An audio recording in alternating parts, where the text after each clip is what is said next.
Bonjour, mon nom est Nicolas Thibault. Je suis étudiant en première année en génie civil au CCNB d'Edmundston. Aujourd'hui, je vais vous faire une petite capsule sur le béton. Premièrement, le béton, il est couramment appelé ciment, mais c'est pas la même chose. Le béton, c'est le mélange, puis le ciment, c'est la poudre ou la colle.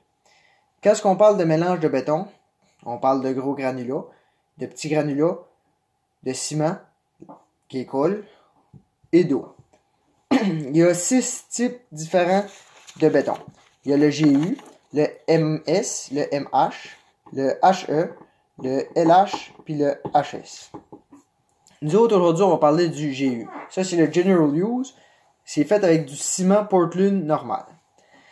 Quand on parle de béton, on peut aussi parler de ressuage. Le ressuage, ça, c'est une accumulation d'eau à ta surface de ta coulée de béton.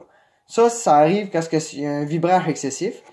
Ça fait que le liant est tout descendu dans le fond. Fait que tes gros granulats puis tes petits granulats ont tout descendu dans le fond, puis l'eau remonté à la surface.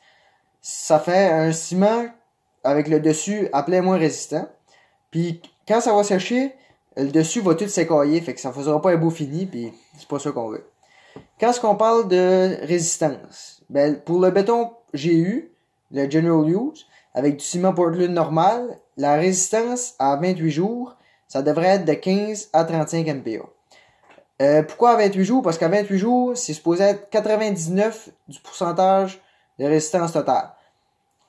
Quand on parle de béton, on peut aussi parler de fissurage. Le fissurage, c'est une craque dans ta dalle ou peu importe. Ça arrive quand il y a un séchage trop rapide ou quand il y a une charge appliquée. Puis ça arrive souvent sur des dalles, des trottoirs, des planchers de garage. Pour prévenir ça, il faudrait faire un trait de scie de 1/4 à 1/3 de ta dalle. Puis ça contrôlerait ta fissure. Fait que ça fissurerait dans ton joint. Fait que ça ferait un beau fini. Mais pour empêcher les joints, on peut aussi rajouter des fibres à ton mélange. Tu as des fibres d'acier, des fibres de fer, puis des fibres de polymère.